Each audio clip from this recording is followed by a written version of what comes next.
Veronica Decides to Die by Paulo Coelho. On 11th November 1997, Veronica decided that the moment to kill herself had at last arrived. She carefully cleaned the room that she rented in a convent, turned off the heating, brushed her teeth, and lay down. She picked up the 4 packs of sleeping pills from her bedside table. Instead of crushing them and mixing them with water, she decided to take them one by one, because there is always a gap between intention and action, and she wanted to feel free to turn back halfway. However, with each pill she swallowed, she felt more convinced. After 5 minutes, the packs were empty. Since she didn't know exactly how long it would take her to lose consciousness, she had placed on the bed that month's issue of a French magazine Home, which had just arrived in the library where she worked. She had no particular interest in computer science, but as she leafed through the magazine, she came across an article about a computer game, one of those CD-ROMs created by Paulo Coelho, a Brazilian writer she had happened to meet at a lecture in the cafe at the Grand Union Hotel. She had exchanged a few words, and she had ended up being invited by his publisher to join them for supper. There were a lot of people there, though, and they hadn't had a chance to talk in depth about anything. The fact that she had met the author, however, led her to think that he was part of her world, and that reading an article about his work could help pass the time. While she was waiting for death, Veronica started reading about computer science, a subject in which she was not in the least bit interested, but then that was keeping in with what she had done all her life, always looking for the easy option, for whatever was nearest to hand. Like that magazine, for example. To her surprise, though, the first line of textbook shook her out of her natural passivity. The tranquilizers had not yet dissolved in her stomach, but Veronica was by nature passive. And for the first time in her life, it made her ponder the truth of a saying that was very fashionable among her friends. Nothing in this world happens by chance. Why that first line? At precisely the moment when she had begun to die. What was the hidden message she saw before her, assuming there are such things as hidden messages rather than mere coincidences? Underneath an illustration of the computer game, the journalist began his article by asking, "Where is Slovenia?" Honestly, she thought, no one ever knows where Slovenia is. But Slovenia existed nonetheless, and it was outside, inside, in the mountains around her, and in the square which she was looking out at. Slovenia was her country. She put that magazine to one side. There was no point now in getting indignant with a world that knew absolutely nothing about the Slovenes. Her nation's honor no longer concerned her. It was time to feel proud of herself, to recognize that she had been able to do this, that she had finally had the courage and was living this life. What joy! Also, she was doing it as she had always dreamed she would, by taking sleeping pills, which leave no mark. Veronica had been trying to get hold of the pills for nearly 6 months, thinking that she would never manage it. She had even considered slashing her wrists. It didn't matter that the room would end up awash with blood and the nuns would be left feeling confused and troubled, for suicide demands that people think of themselves first and of others later.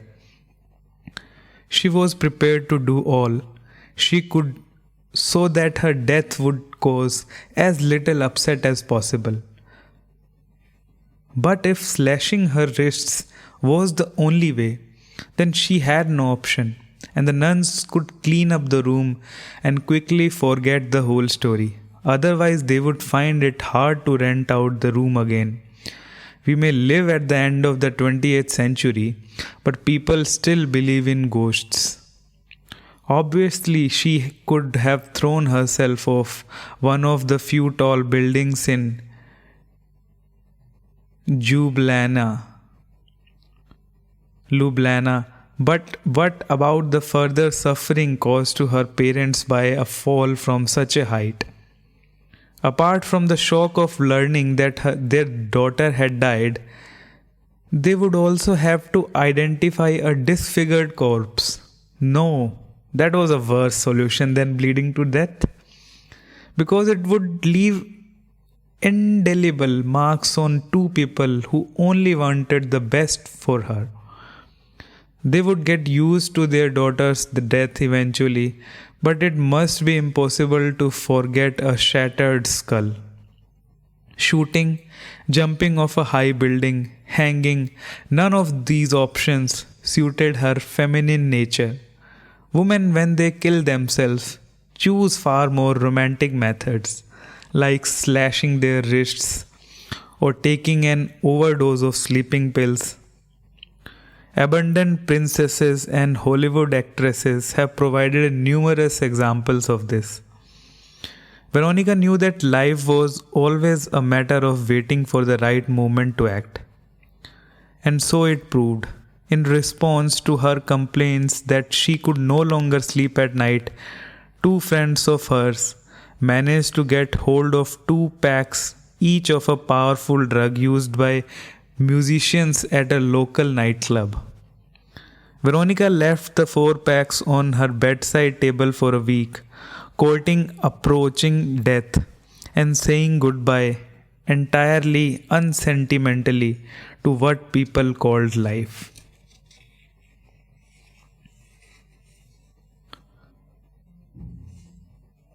Now she was there, glad she had gone all the way, and bored, because she didn't know what to do with the little time that remained to her. She thought again about the absurd question she had just read. How could an article about composers begin with such an idiotic? How could an article about computers begin with such an idiotic opening line? Where is Slovenia? Having nothing more interesting to do, she decided to read the whole article, and she learned that the said computer game had been made in Slovenia, the strange country that no one even seemed quite able to place, except the people who lived there, because it was a cheap source of labor. A few months before, when the product was launched, the French manufacturer had given a party for journalists from all over the world in a castle in Vled. Veronica remembered reading something about the party, which had been quite an event in the city, not just because the castle had been redecorated in order to match as closely as possible the medieval atmosphere of the CD-ROM, but because of the controversy in the local press. Journalists from Germany, France, Britain, Italy, and Spain had been invited, but not a single Slovene. Home's correspondent, who was visiting Slovenia for the first time, doubtless with all expenses paid, and determined to spend his visit chatting up other journalists, making supposedly interesting comments and enjoying the free food and drink at the castle, had decided to begin his article with a joke which must have appealed to the sophisticated intellectuals of his country. He had probably told his fellow journalists on the magazine various untrue stories about local customs too, and said how badly Slovenes women dress. That was his problem. Veronica was dying, and she had other concerns, such as wondering if there was life after death, or when her body would be found. Nevertheless, or perhaps precisely because of the important decision she had taken, the article bothered her. She looked out of the convent window that gave on the small square in Ljubljana. If they don't know where Slovenia is, then Ljubljana must be a myth, she thought, like Atlantis or Lemuria or the other lost continents that fill men's imaginations. No one anywhere in the world would begin an article asking where the Mount Everest was, even if they had never been there. Yet in the middle of Europe, a journalist on an important magazine felt no shame at asking such a question, because he knew that most of his readers would not know where Slovenia was, still less its capital, Ljubljana. It was then that Veronica found a way of passing the time. Now that 10 minutes had gone by and she had still not noticed any bodily changes, the final act of her life would be to write a letter to the magazine, explaining that Slovenia was one of the 5 republics into which former Yugoslavia had been divided. The letter would be her suicide note. She would give no explanation of the real reasons for her death. When they found her body, they would conclude that she had killed herself because a magazine did not know where her country was. She laughed to think of the controversy in the newspapers, with some for and some against her suicide committed in honor of her country's cause, and she was shocked by how quickly she could change her mind, since only moments before she had thought exactly the opposite, that the world and other geographical problems were no longer her concern. She wrote the letter. That moment of good humor almost made her have second thoughts about the need to die. But she had already taken the pills. It was too late to turn back. Anyway, she had had such moments before, and besides, she was not killing herself because she was sad, embittered woman, constantly depressed. She had spent many afternoons walking gaily along the streets of Ljubljana or gazing from the window in her convent room at the snow falling on the small square with its statue of the poet. Once for almost a month she had felt as if she were walking on air, all because a complete stranger in the middle of that very square had given her a flower. She believed herself to be completely normal. 2 very simple reasons lay behind her decision to die, and she was sure that were she to leave a note explaining, many people would agree with her.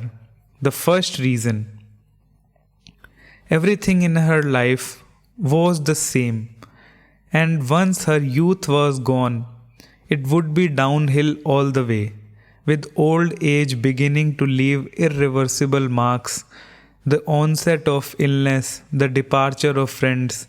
She would gain nothing by continuing to live. Indeed, the likelihood of suffering only increased. The second reason was more philosophical. Veronica read the newspapers, watched TV, and she was aware of what was going on in the world. Everything was wrong, and she had no way of putting things right. that gave her a sense of complete powerlessness. In a short while, though she would have the final experience of her life, which promised to be very different, death. She wrote the letter to the magazine, then abandoned the topic and concentrated on more pressing matters more appropriate to what she was living or rather dying through at that moment. She tried to imagine what it would be like to die, but failed to reach any conclusion. Besides, there was no point worrying about that, for in a few minutes she would know. How many minutes? She had no idea, but she relished the thought that she was about to find out the answer to the question that everyone asked themselves. Does God exist? Unlike many people, this had not been the great inner debate of her life. Under the old communist regime, the official line in schools had been that life ended with death, and she had got used to the idea. On the other hand, her parents' generation and her grandparents' generation still went to church, said prayers, and went on pilgrimages, and were utterly convinced that God listens to what they said. At 24, having experienced everything she could experience, and that was no small achievement, Veronica was almost certain that everything ended with death. That is why she had chosen suicide, freedom at last, eternal oblivion. In her heart of hearts, though there was still a doubt. What if God did exist? Thousands of years of civilization had made of suicide a taboo, an affront to all religious codes. Man struggles to survive, not to succumb. The human race must procreate. Society needs workers. A couple has to have a reason to stay together, even when love has ceased to exist. And a country needs soldiers, politicians, and artists. If God exists, and I truly don't believe He does, He will know that there are limits to human understanding. He was the one who created this confusion in which there is poverty, injustice, greed, and loneliness. He doubtless had the best of intentions, but the results have proved disastrous. If God exists, He will be generous with those creatures who choose to leave this earth early, and He might even apologize for having made us spend time here. To hell with taboos and superstitions, her devout mother would say. God knows the past and present and the future. In that case, He had placed her in this world and in the full knowledge that she would end up killing herself, and He would not be shocked by her actions. Veronica began to feel a slight nausea, which became rapidly more intense. In a few moments, she would no longer be able to concentrate on the square outside her window. She knew it was winter. It must have been about 4 o'clock in the afternoon, and the sun was setting fast. She knew that other people would go on living. At that moment, a young man passed her window and saw her, utterly unaware that she was about to die. A group of Bolivian musicians. Where is Bolivia? Why don't magazine articles ask that? Were playing in front of the statue of the Franz Prešeren, the great Slovenian poet, who had made such a profound impact on the soul of his people. Would she live to hear the end of that music drifting up from the square? It would be a beautiful memory of this life, the late afternoon, a melody recounting the dreams of a country on the other side of the world, the warm, cozy room, the handsome young man passing by, full of life, who had decided to stop and was now standing looking up at her. She realized that the sleeping pills were beginning to take effect and that he was the last person who would see her. He smiled. She returned his smile. She had nothing to lose. He waved. She decided to pretend she was looking at something else. The young man was going too far. Disconcerted, he continued on his way, forgetting that face at the window forever. But Veronica was glad to have felt desired by somebody one last time. She wasn't killing herself because of a lack of love. It wasn't because she felt unloved by her family or had money problems or an incurable disease. Veronica had decided to die on that lovely Jublana afternoon with Bolivian musicians playing in the square, with a young man passing by her window, and she was happy with what her eyes could see. Her eyes could see and her ears hear. She was even happier that she would not have to go on seeing those same things for another 30, 40 or 50 years, because they would lose all their originality and be transformed into the tragedy of a life in which everything repeats itself and where one day is exactly like another. Her stomach was beginning to churn now, and she was feeling very ill indeed. It's odd. I thought an overdose of tranquilizers would send me straight to sleep. What she was experiencing, though, was a strange buzzing in her ears and a desire to vomit. If I throw up, I won't die. She decided not to think about the stabbing pains in her stomach and tried to concentrate on the rapidly falling night on the Bolivians, on the people who were starting to shut up their shops and go home. The noise in her ears was becoming more and more strident, and for the first time since she had taken the pills, Veronica felt fear, a terrible fear of the unknown. It did not last long. Soon afterwards, she lost consciousness. That's it for the first chapter. We'll see you in the next chapter.